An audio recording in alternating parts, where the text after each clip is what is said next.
RFI et France 24 présentent Mardi politique.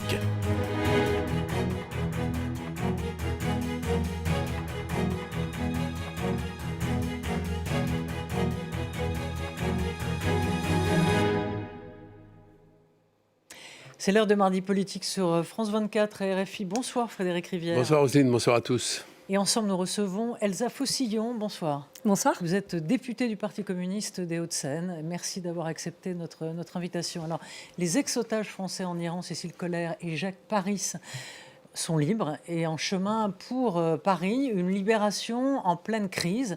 D'abord, quelle est votre réaction? Et ensuite, peut-être, comment expliquer, selon vous, ce timing en pleine guerre?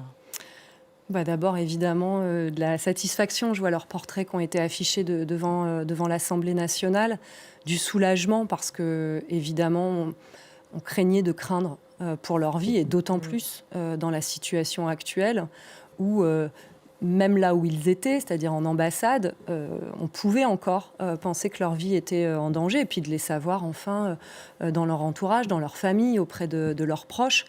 C'est un élément évidemment de satisfaction et de soulagement. Moi, je veux saluer la diplomatie française qui a permis ça. Je ne suis pas sûre qu'on ait tous les tenants et les aboutissants pour savoir... remercie la diplomatie omanaise. Pour savoir exactement ce qui a permis cette libération. En tout cas, il y avait une impérieuse nécessité à ce que ça arrive maintenant. Évidemment, je ne peux pas m'empêcher en même temps d'avoir une pensée pour toutes celles et ceux qui continuent d'être dans les prisons iraniennes, qui meurent chaque semaine, qui sont torturés. Mais là, il y avait évidemment une impérieuse nécessité à ce que nos concitoyens puissent rentrer à la maison. Alors c'est vrai que le moment est assez surprenant puisque Donald Trump a adressé des menaces d'une très grande brutalité à l'égard de l'Iran. Une civilisation entière va mourir ce soir, a dit le président américain. Vous le disiez, on ne sait pas tout sur ce qui a permis cette libération. Est-ce que vous souhaitez tout savoir ? Ou est-ce que, dans ce genre d'affaires, un peu de confidentialité peut se comprendre ? Non, mais ce qui est important, c'est d'avoir évidemment la transparence sur ce que notre pays fait dans des circonstances actuelles. De la même manière que, j'ai envie de vous dire, j'aurais presque envie de ne pas savoir ce qui va advenir, tant la conférence de presse que j'ai entendue hier soir de Donald Trump me glace le sang. Enfin, c'est terrible. Vous avez dû l'écouter comme moi. Largement consacré au fait d'avoir récupéré un soldat américain. Mais enfin, les mots prononcés, la brutalité. On a envie de parler de folie, mais je n'ai pas envie de psychanalyser le personnage parce qu'en réalité, c'est vraiment une traduction d'une brutalité politique, d'une prédation, pas simplement de ressources naturelles, mais aussi quelque part de peuple entier, de terre entière. Et moi, je ne sais pas ce que ça va donner ce soir, ce que ça va donner demain matin pour les Iraniens et les Iraniennes. Rappelons ce qu'il a dit. Mais c'est terrorisant. Il a dit une civilisation va mourir ce soir. Civilisation entière. Entière. Donc comment on comprend effectivement ces propos? Seul Donald Trump le sait. Est-ce que c'est une menace? Est-ce que à quoi faut-il s'attendre? Les menaces, on en a eu, on en a vu, on en a entendu. La semaine dernière, c'était la sortie de l'OTAN des Américains, et puis il ne s'est rien passé. Bien avant la guerre en Iran, c'était envahir le Groenland. Bon, pour l'instant, il ne s'est rien passé non plus. Est-ce qu'il faut se raccrocher en quelque sorte à l'idée que, voilà, vous parliez de folie tout à l'heure, que dans le fond, ce que raconte Trump, c'est le lendemain à mettre aux orties? Alors, non, je ne crois pas qu'il faut se rassurer en écoutant Trump. Non, mais oui, ça, absolument pas. Et puis voir ce qu'il fait. Ce qui est vrai, c'est qu'il fonctionne beaucoup, sa politique, sa géopolitique fonctionne beaucoup sur la menace. Mais il faut regarder aussi qu'il y a des actes produits qui ont des conséquences et parfois des conséquences humaines très graves. Regardons ce qui a été fait au Venezuela. Il y a eu de la menace, mais il y a aussi eu des actes.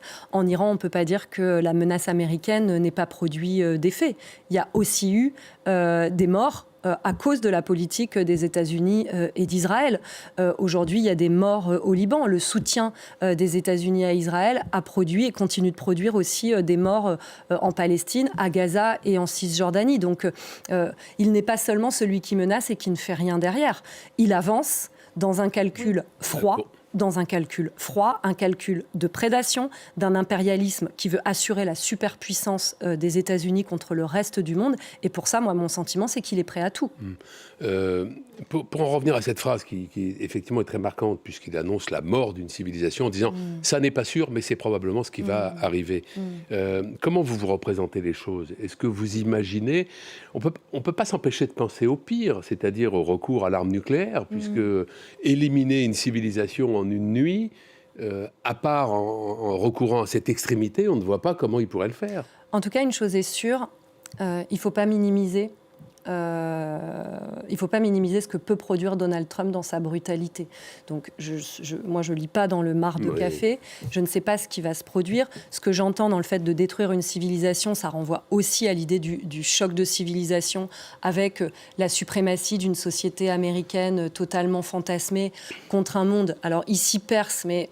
je l'imagine dans l'imaginaire de Donald Trump arabe au sens large, parce que je ne suis pas sûre qu'il fasse exactement la distinction.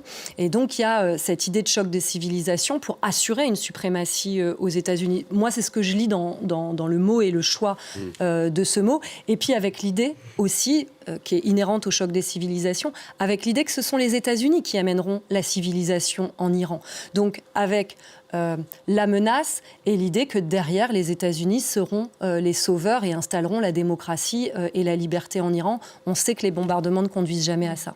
Oui, mais c'est un pari quand même très, très risqué. Au nom de quoi? Au nom, vous dites, d'une suprématie. Encore faut-il que... on sait toujours comment une guerre commence, on ne sait jamais où elle finit. Est-ce que vous pensez voilà une question un peu banale, mais dans le fond, est-ce que Donald Trump fait courir au monde entier, nous fait courir vers la catastrophe? Oui, et ça implique de la France, et de la France à l'intérieur de l'Europe, de ne pas s'aligner sur cette politique. Mais ça implique aussi que ce soit coûteux pour les États-Unis. Enfin, la France a des déclarations d'intention, mais à quel moment elle passe sur le mode sanction? Et on l'a vu avec Israël. Aujourd'hui, je posais une question au gouvernement sur les exportations d'armes vers Israël. À quel moment la France est passée en mode sanction vis-à-vis d'Israël? L'Union européenne a eu un paquet de sanctions vis-à-vis de la Russie. Et c'est normal. On en est, je ne sais plus, c'est le 13e, 14e ou 15e paquet de sanctions à l'échelle de l'Union européenne. Qu'est-ce qu'il y a eu comme paquet de sanctions contre Israël alors qu'il était en train de commettre un génocide sur Gaza? La question, pour remettre dans le contexte, c'était est-ce que la France vend des armes à Israël? La France répond on ne vend que des compléments défensifs.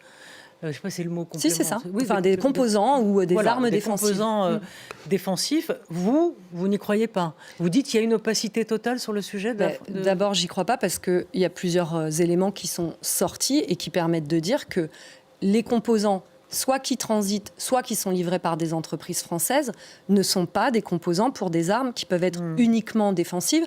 On parle de composants de ciblage, mais aussi de composants qui servent les avions de chasse. Les avions de chasse, c'est ceux qui déversent les bombes, à la fois sur Gaza, mais aussi sur le Liban. Donc, ce ne sont pas des armes défensives. Et puis, il y a un traité de commerce des armes qui existe, la France en est signataire, et qui oblige les États qui sont signataires à prévenir le génocide.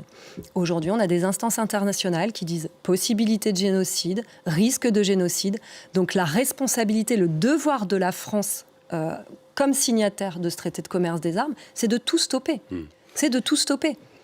Dans la politique israélienne, est-ce que vous ne sous-estimez pas d'une certaine manière le traumatisme qu'a représenté l'attaque du 7 octobre, d'une part, et d'autre part à l'égard de l'Iran, la menace que faisait peser l'Iran sur Israël, puisque je rappelle qu'à de nombreuses reprises, les dirigeants iraniens ont dit très clairement que l'un de leurs objectifs était l'élimination de l'antitétionnisme, puisqu'ils ne parlent même pas du pays, ils ne nomment pas Israël. Alors moi, je ne sais pas comment le dire autrement, mais je minimise évidemment pas ce qui s'est passé le 7 octobre et le traumatisme que ça peut représenter dans la population israélienne.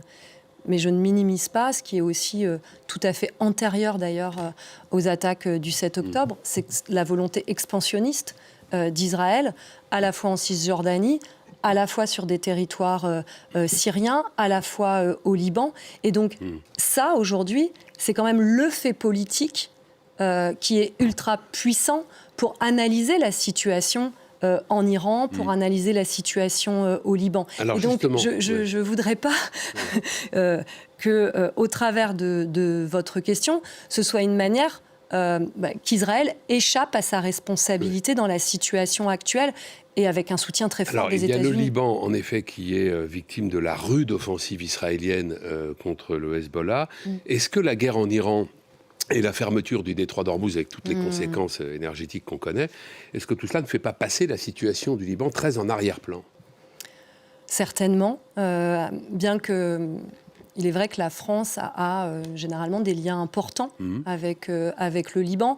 Et d'ailleurs, j'ai souvent vu que dans la diplomatie française, ce qui se passait au Liban faisait parfois plus réagir que ce qui se passait en Palestine, parce qu'il y a des liens forts qui existent entre les Français et les Libanais. Bon, je crois aussi qu'il y a des liens forts avec les Palestiniens et les Palestiniennes. Mais en fait, peut-être qu'on peut rappeler que toutes les vies comptent, qu'elles soient iraniennes, qu'elles soient syriennes, qu'elles soient palestiniennes, qu'elles soient libanaises, qu'elles soient israéliennes, toutes les vies comptent. Et moi, mon sentiment aujourd'hui, et pas qu'un sentiment, mon analyse, c'est qu'en réalité, on a aujourd'hui des choix géostratégiques, des choix géopolitiques qui stratifient et catégorisent les vies humaines. Et donc, il est possible que malheureusement, les Libanais et leur vie soient largement méprisés ou sous-estimés. En revanche, je crois que l'objectif qui est affiché de mettre fin au Hezbollah d'abord est totalement illusoire, mais en plus qu'il est très largement le prétexte de nouveau pour Israël pour déployer une politique qui est une politique expansionniste. C'est d'abord ça en réalité le sujet, et les Libanais et les Libanaises en paient le prix très fort actuellement avec des morts par centaines et par milliers. Alors on va parler des conséquences de la situation de la guerre en Iran, qui sont économiques, avec une flambée des prix de l'énergie, en particulier des carburants. Là, on a entendu Sébastien Lecornu la semaine dernière dire qu'il y avait un surplus fiscal et que pour l'instant, il était hors de question de faire des boucliers tarifaires ou voilà, d'avoir une cagnotte en gros pour les Français. Et il dit cet argent qu'on a, ce surplus, on va l'utiliser pour un plan d'électrification de la France pour ne plus être dépendant des énergies fossiles. Est-ce que vous trouvez que c'est une bonne stratégie ? Non, mais on se dégage de notre dépendance aux énergies fossiles. Bon, déjà en 2015, les accords de Paris l'intimaient. J'ai un peu de mal, je vous avoue, à faire confiance à ceux qui nous dirigent aujourd'hui pour nous sortir du réchauffement climatique. Mais en tout cas, c'est aujourd'hui que les citoyens de notre pays, que les TPE et PME sont obligés de payer des prix faramineux à la pompe et qui se retrouvent parfois dans l'isolement quand il s'agit de particuliers, dans l'impossibilité d'effectuer bien leur travail. Alors il faut des aides ciblées alors dans ce cas-là ? Non mais alors, je finis, pardon. Oui. Et donc on a des personnes qui se retrouvent aujourd'hui, c'est maintenant qu'il faut les aider. C'est pour ça qu'on propose un blocage des prix. Je rappelle que c'est des mesures qui ont déjà été prises. C'est arrivé pendant la crise Covid, par exemple. Est-ce que le contexte budgétaire s'y prêtait mieux, peut-être, non ? Au moment de la crise Covid ? Je ne sais pas, je vous pose la question. Je ne crois pas. Le déficit, la dette s'est aggravée depuis le Covid, considérablement. Au moment du choc pétrolier en 89-90, on fait aussi un blocage des prix. Je ne suis pas sûre que la situation à ce moment-là la dette était bien moins si ravissante. Et on a des capacités de recettes, j'y viens, parce que la question, c'est aussi de limiter les marges. Des pétroliers. Qu'est-ce qu'on a constaté, là ? Vous avez dû voir les chiffres comme moi, que les marges dégagées, les profits dégagés par Total et consorts Total bloque ont explosé. Oui, mais ont explosé. Ils se sont fait, pardon de le dire comme ça, mais un fric fou sur la guerre, et ils se font un fric fou aussi depuis la guerre en Ukraine. Donc, en réalité, le cœur, le nœud du problème, c'est la taxation des super profits de ces entreprises. Je crois qu'il y a une ONG allemande qui disait que sur les pétroliers, sur l'approvisionnement en carburant, par jour, 81 millions à l'échelle de l'Europe pour juste là sur le mois de mars. Écoutez, il faut arrêter ça. Parce qu'en plus, ce qui est vendu actuellement à la pompe pour les Français, ce qui est vendu actuellement, ça a été raffiné il y a plus d'un mois, ils ne l'ont pas payé plus cher. Ça ne leur a pas coûté plus cher. Donc, ils anticipent, sur la suite. Donc c'est de la spéculation qui est faite sur le dos des Français, qui les met parfois en grande difficulté. Et moi, ma crainte là, vous êtes en train de dire que le gouvernement est un profiteur de guerre. si on vous écoute. En tout cas, le gouvernement a décidé, et on l'a vu au travers de l'examen du budget, de ne pas s'attaquer aux profiteurs de guerre. Il soutient un système qui permet aux profiteurs de guerre d'engranger des profits. Ça, pour moi, en tout cas, mais le gouvernement n'est pas un profiteur de guerre. Le gouvernement accompagne et permet aux profiteurs de guerre de se faire de l'argent. Parfois même, d'ailleurs, il aide très directement, par des aides directes ou indirectes, ces profiteurs de guerre. Donc aujourd'hui, ce qui est demandé, c'est d'aider très concrètement les Français avec un blocage des prix. C'est un blocage temporaire, mais qui, à mon avis, est absolument important parce qu'il y a les difficultés des particuliers, mais je pense aux difficultés des TPE, PME. Le gouvernement renvoie à plus tard les aides. Mais dans les trésoreries, sur les TPE, PME, parfois c'est à 1 semaine, 15 jours. Donc c'est maintenant qu'il faut aider si on ne veut pas que ça s'effondre. Un petit mot de la mobilisation qui a eu lieu samedi à Saint-Denis, mobilisation contre le racisme. Plusieurs associations, plusieurs partis politiques étaient présents. Le Parti communiste y était représenté par vous notamment, ou par le député Stéphane Peu. Les socialistes, eux, n'y étaient pas. Et manifestement, ils n'étaient pas les bienvenus, puisqu'on a entendu des huées assez sonores à l'évocation du Parti socialiste par certains intervenants à la tribune. Est-ce que le combat contre le racisme peut se permettre ce genre de division ? D'abord, alors moi je ne suis pas la porte-parole du Parti socialiste, mais je peux dire qu'il y avait des élus socialistes qui étaient présents. Vous avez entendu que certains ont été hués. Et que les huées, à mon sens, signifie quelque chose. Dans cette ville, où il y a une attaque contre le nouveau maire, par exemple, Mathieu Hanotin, qui est élu de la ville, n'était pas présent. Alors même que le maire actuel, Bali Bagayoko, a subi, à l'image d'autres élus de la République, a subi des attaques racistes extrêmement graves qui auraient dû susciter, je le dis, beaucoup plus d'indignation de la part du gouvernement. C'est monté jusqu'à Laurent Nunez quand même. Il a fallu le pousser quand même. Hein. Pardon, mais il a fallu quand même lui demander plusieurs fois pour qu'il paraisse indigné. Et Sébastien Lecornu a dit que le préfet se porterait partie civile. Mais très bien, je salue toutes ces initiatives. Donc, vous ne pouvez pas dire que ça a mis du temps. Il a fallu quand même qu'on pose des questions au gouvernement, qu'on leur demande. Moi, vous savez, je suis élue maintenant depuis 2017. Des lois qui se sont succédées pour dire il faut pénaliser plus les attaques contre les élus, j'en ai eu tout le temps. Emmanuel Macron, quand il y a des attaques contre Éric Zemmour, il l'appelle pendant 45 minutes. Quand il y a quand c'est une attaque de permanence d'un élu macroniste, on fait une loi.